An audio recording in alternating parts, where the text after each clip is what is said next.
রাধে রাধে, নমস্কার। আরও একটি নতুন ভিডিওতে আপনাদের সকলকে স্বাগত জানাই।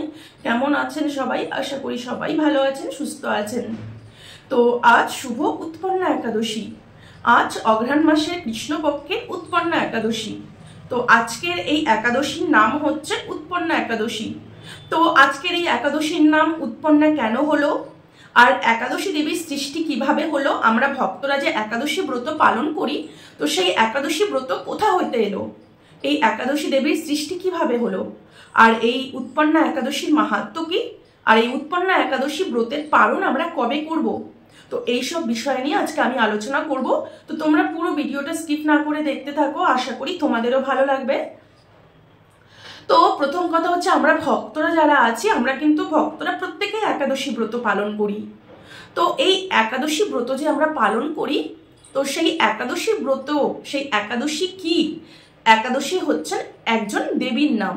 তো সেই একাদশী দেবী কোথা থেকে উৎপন্ন হলো, আর একাদশী দেবী উৎপন্ন কবে হলো, একাদশী কি করে এলো, আমরা ভক্তরা যে একাদশী ব্রত পালন করি সেই একাদশীকে কি করে আমরা পেলাম, তো এইসব বিষয় নিয়ে আজকে আমি তোমাদেরকে আলোচনা করব। তো আমরা অনেকেই জানি না, আমরা একাদশী ব্রত করি ঠিকই, কিন্তু আমরা জানি না যে একাদশী ব্রত আমরা যে করছি সেই একাদশী কোথা থেকে এলো, তো সেটা আমাদের প্রত্যেকেই জানা দরকার। তো প্রথম কথা হচ্ছে, একাদশী আমাদের সকল জীবের পালনীয় বা করণীয়। আমাদের প্রত্যেকটা জীবের একান্তই কর্তব্য হচ্ছে একাদশী ব্রত পালন করা।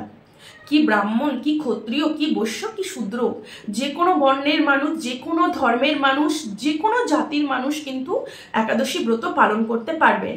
সে বিধবা হোক, সধবা হোক, সে শিশু হোক, বৃদ্ধ হোক, সে শৌচ হোক, অশৌচ হোক, ছোট জাতি হোক আর বড় জাতি হোক, যে কোনো জাতি হোক, আর যে কোনো ধর্মের হোক, আর যে কোনো বর্ণের হোক, প্রত্যেকটা বর্ণের মানুষ, প্রত্যেকটা জাতির মানুষ, প্রত্যেকটা জীবের একান্তই কর্তব্য হচ্ছে এই একাদশী ব্রত পালন করা। আমাদের কলিযুগের সর্বশ্রেষ্ঠ তপস্যা হচ্ছে একাদশী ব্রত। তো এই একাদশী ব্রত করলে ভগবান যতটা প্রসন্ন হন, আর এতটা প্রসন্ন কিন্তু কোনো কিছুতেই হন না। এই জন্য এই একাদশী ব্রতের আর এক নাম হচ্ছে হরিতোষিনী ব্রত, মানে হরিকে তোষণ করা, মানে হরির প্রীতির জন্য একাদশী ব্রত করা। তো কলিযুগের মানুষের সর্বশ্রেষ্ঠ তপস্যা হচ্ছে এই একাদশী। তো প্রাচীনকালে, অনাদিকালে, মানে সত্য ত্রেতা দাপর যুগে মানুষ অনেক কষ্ট করে তপস্যা করেছেন, কিন্তু আমাদের কলিযুগের মানুষের এত কষ্ট করে তপস্যা করার শক্তি নেই। এই জন্য কলিযুগের মানুষের একটাই মাত্র তপস্যা হচ্ছে একাদশী ব্রত পালন করা। একাদশী ব্রত ভক্ত হোক আর অভক্ত হোক, প্রত্যেকটা জীবের করণীয় একাদশী ব্রত। কিন্তু আমরা জড়জগতের মানুষ কিন্তু অধিকাংশ মানুষই আমরা একাদশী ব্রত পালন করি না, কারণ আমরা তো জানি না যে একাদশী কি জিনিস, একাদশী আমাদের কেন করণীয়, তো আমাদের প্রত্যেকেরই জানা উচিত। তো যাই হোক, তো আজকের একাদশী নাম উৎপন্না কেন হলো সেটা প্রথমে বলি। কারণ আজকের এই অঘ্রাণ মাসের কৃষ্ণপক্ষের এই তিথিতেই একাদশী দেবীর আবির্ভাব হয়েছিল, একাদশীর সৃষ্টি হয়েছিল আজকের এই দিনেই, আজকের এই শুভ দিনেই, আজকের এই শুভ তিথিতেই একাদশী দেবীর আবির্ভাব হয়েছিল। এই জন্য আজকের একাদশীর নাম হচ্ছে উৎপন্না একাদশী। তো প্রাচীনকালে কি হতো, অঘ্রাণ মাস থেকে বৎসর গণনা হতো। এখন যেরকম বৈশাখ মাস থেকে বৎসর গণনা হয়, আগে কিন্তু তা হতো না। আগে হতো অঘ্রাণ মাস থেকে বৎসর গণনা। আর অঘ্রাণ হচ্ছে যত বৎসর আছে সব বৎসরের শ্রেষ্ঠ বৎসর, মানে শ্রেষ্ঠ মাস, যত মাস আছে সব মাসের শ্রেষ্ঠ মাস হচ্ছে অঘ্রাণ মাস। এই জন্য অঘ্রাণ মাস থেকেই, এই উৎপন্না একাদশী থেকেই আমাদের ব্রত শুরু হতো। কারণ অঘ্রাণ মাসের আর এক নাম হচ্ছে মার্গ শিষ্য। মার্গ শিষ্য অঘ্রাণ মাসের আর এক নাম ছিল প্রাচীনকালে, কিন্তু এখন এই মার্গ শিষ্য মাসের নাম হচ্ছে অঘ্রাণ মাস। তো এই অঘ্রাণ মাস থেকেই আমাদের একাদশী ব্রত শুরু হয়েছে। এই মাসেই একাদশী ব্রতের এই তিথিতেই, আজকের এই শুভ তিথিতেই একাদশী ব্রতের সৃষ্টি হয়েছে।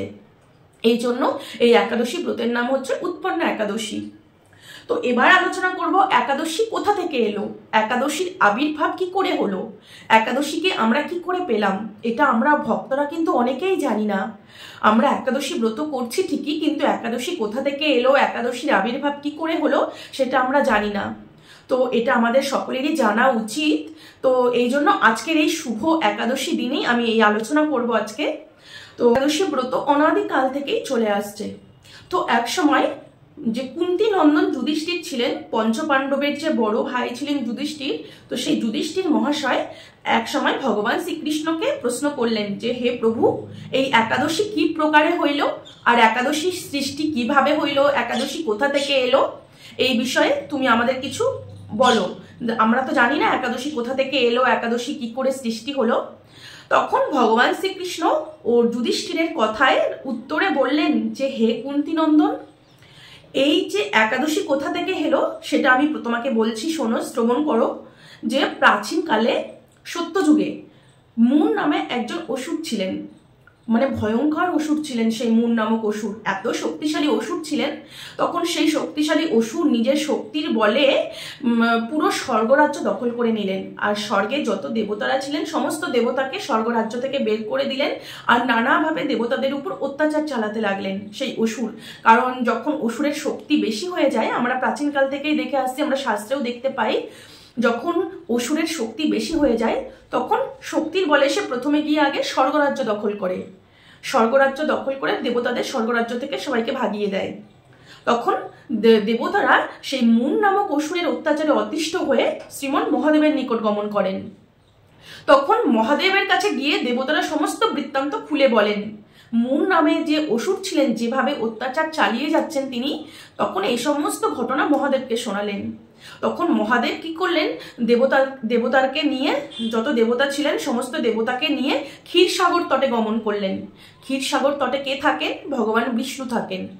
তখন ভগবান বিষ্ণুর নিকট মহাদেব সহ সমস্ত দেবতা গিয়ে সেই মুন নামক অসুরের বৃত্তান্ত সব বিষ্ণুকে খুলে বললেন। তখন ভগবান বিষ্ণু সমস্ত বৃত্তান্ত শ্রবণ করলেন, আর ভগবান বিষ্ণুর কাছে প্রার্থনা করলেন যাতে তাদের এই বিপদ থেকে উদ্ধার করেন। তখন ভগবান সমস্ত দেবতাকে নিয়ে, মহাদেবকে নিয়ে স্বর্গরাজ্যে এলেন। স্বর্গের রাজ্যে এসে ভগবান বিষ্ণু নিজের সুদর্শন চক্র দ্বারা সমস্ত অসুরকে হত্যা করলেন।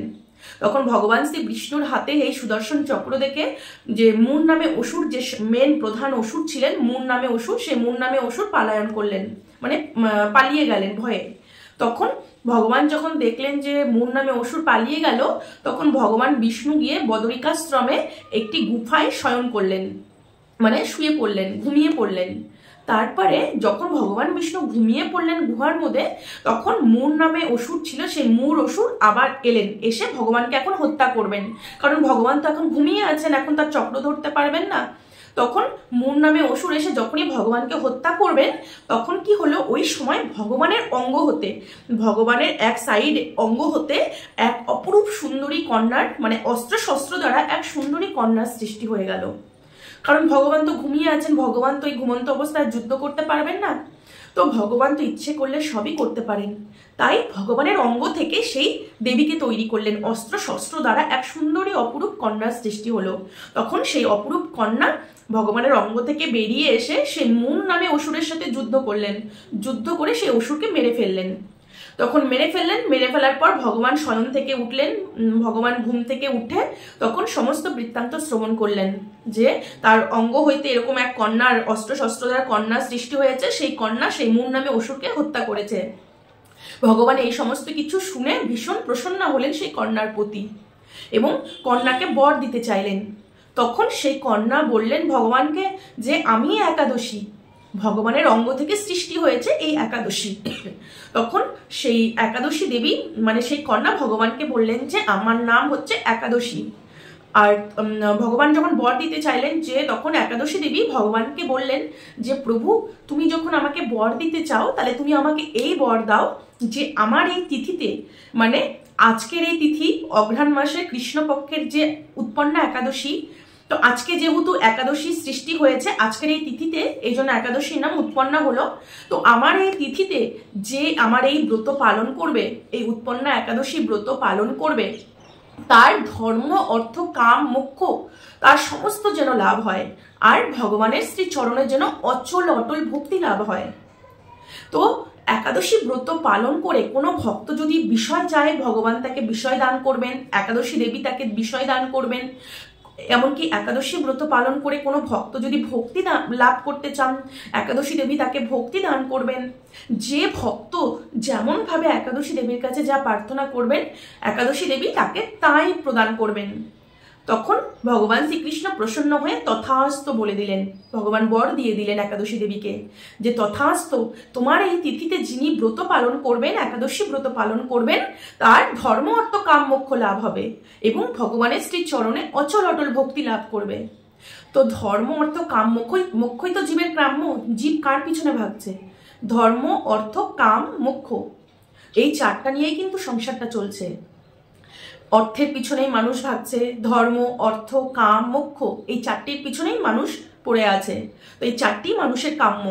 তো একাদশী ব্রত পালন করে যদি কেউ ধর্ম অর্থ কাম মোক্ষ চায়, তো তাকে একাদশী দেবী এই ধর্ম অর্থ কাম মোক্ষই প্রদান করে। আর যিনি ভগবানের চরণে ভক্তি লাভ করতে চান, একাদশী দেবী তাকে ভক্তি দান করবেন, কারণ ভগবান বিষ্ণু তাকে বর দিয়ে দিলেন, বর প্রদান করে দিলেন। এই জন্য আজকের এই একাদশী ব্রতের মাহাত্ম্য হচ্ছে, এই উৎপন্ন একাদশীতে যিনি ব্রত পালন করবেন তার সমস্ত কিছু লাভ হবে। এই সংসারে মানুষের অর্থ দরকার, একাদশী দেবী তাকে অর্থ দান করবেন, যার ভক্তি দরকার তাকে ভক্তি দান করবেন। এই জন্য আমাদের প্রত্যেকটা জীবের একাদশী ব্রত অবশ্যই করণীয়। আর ভগবান একাদশী দেবীকে আরেকটি বর প্রদান করলেন, যিনি এই একাদশী তিথিতে ব্রত পালন করবেন, যিনি একাদশী ব্রত পালন করবেন, তার সমস্ত পাপ বিনষ্ট করে ভগবান তাকে পরম গতি দান করবেন। তো এই কথা শ্রবণ করে একাদশী দেবী ভীষণ প্রসন্ন হলেন। এই জন্য আমাদের প্রত্যেকটা জীবের কিন্তু একাদশী ব্রত অবশ্যই করণীয়। তো আজকে আমরা জেনে গেলাম যে কিভাবে একাদশীর সৃষ্টি হলো। মুন নামে অসুরকে হত্যা করে এই একাদশী উৎপন্ন হলো, ভগবানের অঙ্গ থেকে একাদশী সৃষ্টি হলো। একাদশী দেবী এই মুন নামে অসুরকে হত্যা করলেন, হত্যা করে ভগবান প্রসন্ন হলেন, ভগবান বর দিলেন একাদশীকে যে এই ব্রত যিনি পালন করবেন তার ধর্ম অর্থ কাম মোক্ষ লাভ হবে, আর তার সমস্ত পাপ বিনষ্ট হয়ে তাকে পরম গতি দান করবেন। আর এই একাদশী ব্রত পালন করলে ভগবান যতটা সন্তুষ্ট হন, এতটা কোনো কিছুতেই হন না। এই কলিযুগের সর্বশ্রেষ্ঠ তপস্যা হচ্ছে এই একাদশী। তো এই জন্য আমাদের প্রত্যেকটা মানুষের অবশ্যই করণীয় এই একাদশী। আমরা জড়জগতে অনেক মানুষ আছেন যারা বলেন যে বিধবা মানুষের একাদশী করণীয়, যার স্বামী মরে যায় তিনি একাদশী করবেন, আর যারা স্বামী বেঁচে আছে তার একাদশী ব্রত করতে নেই। এগুলো ভুল ধারণা। কি সধবা কি বিধবা কি শৌচ কি অশৌচ, যে কোনো পরিস্থিতিতে যে কোনো অবস্থায় একাদশী ব্রত অবশ্যই করণীয়। অনেকে বলেন যে অশৌচ অবস্থায় একাদশী ব্রত করণীয় নয়, কিন্তু এগুলো সব ভুল কথা। আমরা নিজের মন গড়া কোনো সিদ্ধান্ত মতেই চলবো না। শাস্ত্রে যে সিদ্ধান্ত বলা আছে আমাদের কিন্তু সেই সিদ্ধান্ত মতেই আমাদেরকে চলতে হবে। শাস্ত্রে পরিষ্কার বলা আছে যে কোনো ধর্মের মানুষ, যে কোনো বর্ণের মানুষ, যে কোনো জাতির মানুষ একাদশী ব্রত পালন করতে পারবে। সে ভক্ত হোক অভক্ত হোক, ভগবান এটা বিচার করবে না। যিনি নিষ্ঠা করে এই একাদশী ব্রত পালন করবেন তাকে ভগবান পরম গতি দান করবেন, তার সমস্ত পাপ বিনষ্ট করে তাকে পরম গতি দান করবেন। আর তার ধর্ম অর্থ কাম মোক্ষ যা বাসনা, তিনি সমস্ত কিছু বাসনা পূরণ করবেন ভক্তের। এই জন্য আমরা একাদশী ব্রত পালন করি। আর একাদশী ব্রততে কখনো পঞ্চশস্য গ্রহণ করা ঠিক নয়, মানে চাল গম ভুট্টা জব সর্ষে এইসব গ্রহণ করা আমাদের উচিত নয়। এই পঞ্চশস্য ত্যাগ করে ফল মূল দুধ পেঁপে আলু কাঁচা কলা এইসব আমরা প্রসাদ পেতে পারবো। অনেকে ভেবে থাকেন যে একাদশী ব্রত করলে হয়তো না খেয়ে থাকতে হবে, এটার কিন্তু কোনো কারণ নেই যে আমাকে না খেয়ে থাকতে হবে। আমাদের শাস্ত্রে প্রসাদ পাওয়ার ব্যবস্থা আছে। একাদশী ব্রত করে আমরা ফল মূল দুধ সবকিছু প্রসাদ নিতে পারবো, অনলি মানে শুধু পঞ্চশস্য বাদ দিয়ে আমাদেরকে নিতে হবে। আর যারা অসুস্থ তারা ওষুধ নিতে পারবেন। যারা অসুস্থ, যারা গর্ভবতী মহিলা থাকেন, তারা একাদশী ব্রত অনেকেই করেন, যাদের নিষ্ঠা আছে একাদশীতে, তারা কিন্তু একাদশীর দিনে ওষুধ অবশ্যই নিতে পারবেন। শাস্ত্রে ওষুধ নেওয়ার ব্যবস্থা আছে। আর এই একাদশী আজকের যে উৎপন্ন একাদশী, সেই উৎপন্ন একাদশী ব্রতের পারণ কখন সেটা আমাদের জানা অবশ্যই উচিত। আজকের এই উৎপন্ন একাদশী ব্রতের পারণ কালকে 10:28 গতে। তো আমরা সবসময় আমাদের রাধাকুণ্ড থেকে যে বৈষ্ণব তালিকা বের হয়েছে, সেই রঘুনাথ দাস গোস্বামী গদ্দির থেকে যে বৈষ্ণব তালিকা, সেই বৈষ্ণব তালিকা দেখেই কিন্তু আমরা ব্রত করি। তো এই ব্রতের পারণ যেভাবে আমাদের বৈষ্ণব তালিকাতে বলা আছে আমাদেরকে কিন্তু সেইভাবে করতে হবে। তো সেই বৈষ্ণব তালিকাতে ব্রতের পারণ লেখা আছে কালকে মানে বুধবারে সকাল 10:28 গতে। গতে মানে পরে, 10:28 পরে আমরা যে কোনো সময় ব্রতের পালন করতে পারবো। তো ব্রতের পারণ হচ্ছে জগন্নাথ পুরীর যে মহাপ্রসাদ থাকে সেই মহাপ্রসাদ দ্বারা আমাদেরকে পালন করতে হবে। আর এই একাদশী ব্রতর পালন করার সময় আমাদেরকে একাদশী দেবীর কাছে প্রার্থনা করতে হবে যে হে একাদশী দেবী, আমি তোমার ব্রত সমাপন করিতে চলিতেছি, তুমি আমার ব্রতই প্রসন্ন হয়ে আমাকে প্রেম ভক্তি দান করো। কারো যদি ধর্ম অর্থ কাম মোক্ষ লাভের আসনা থাকে, মানে যার যেটা মনের কামনা, যার যেটা বাসনা, একাদশী দেবীর কাছে তোমরা চাইতে পারো। একাদশী দেবী সকল ভক্তের সকল মনোকামনা অবশ্যই পূর্ণ করবেন। তো আমরা কালকে, মানে আজকে মঙ্গলবার উৎপন্না একাদশী, কালকে বুধবার উৎপন্না একাদশী ব্রতের পালন সকাল 10:28 গতে, মানে 10:28 পরে আমরা জগন্নাথের মহাপ্রসাদ দিয়ে পালন করতে পারবো। 10:28 মধ্যে করলে হবে না, কারণ গতে লেখা আছে, আর গতে মনে পরে। এই জন্য উৎপন্না একাদশী ব্রতের পালন হচ্ছে 10:28 পরে। এবার 10:28 যে পার হয়ে গেল সকাল, তারপরে তুমি যে কোনো সময় ব্রতের পালন করতে পারবে। তো আমি একটা কথা বারবার রিপিট করি, কারণ যাতে তোমাদের বুঝতে সুবিধা হয়, এই জন্য আমি একটা কথা 2-3বার রিপিট করি। তো যাই হোক, সবাই একাদশী ব্রত অবশ্যই পালন করবেন, কারণ আমাদের কলিযুগের এই একটাই তপস্যা হচ্ছে একাদশী। কেউ যদি কিছু নাও করতে পারে, যদি নিষ্ঠা করে ওই একাদশী ব্রতটাও পালন করে, তবে তাকে ভগবান সর্ব পাপ থেকে বিনষ্ট করে পরম গতি দান করবেন। তো যাই হোক, এই জন্য আমি প্রত্যেক একাদশীতে কিন্তু একই কথা বলি, একাদশী কিন্তু আমাদের অবশ্যই করণীয়, অবশ্যই পালনীয়, প্রত্যেকটা জীবের করণীয়, সে ভক্ত হোক অভক্ত হোক, যে কেউ হোক না কেন একাদশী ব্রত অবশ্যই পালন করবেন। তো আর এই একাদশী ব্রতের পালনটা ঠিকঠাক করবেন, কারণ পালন যদি ঠিক না হয় তাহলে কিন্তু একাদশী ব্রতের ফল পাওয়া যাবে না। এত কষ্ট করে ব্রত করে যদি ব্রতের ফল না পাই, তাহলে ব্রত করার কোনো মানেই হয় না। তাই একাদশী করে অবশ্যই পালনটা টাইম টু টাইম করবেন। আমাদের যে বৈষ্ণব তালিকা, ব্রত তালিকা আছে, সেই ব্রত তালিকাতে পালনের টাইম লেখা থাকে। তো সেই ব্রতের পালনের টাইম দেখে আমাদেরকে পালন করতে হবে একদম টাইম টু টাইম, যাতে পালনের টাইম পার না হয়ে যায়। পালনটা যদি ঠিকঠাক না হয় তাহলে কিন্তু ব্রতের ফল পাওয়া যাবে না। এই জন্য আমাদেরকে পালনটা বৈষ্ণব তালিকা দেখেই টাইম টু টাইম করতে হবে। তো কালকে আমরা 10:28 পর গিয়ে ব্রতের পালন করব। তো যাই হোক, আজকের ভিডিওটা আমি এখানেই শেষ করছি। সবাই ভালো থাকবেন, সুস্থ থাকবেন। রাধে রাধে।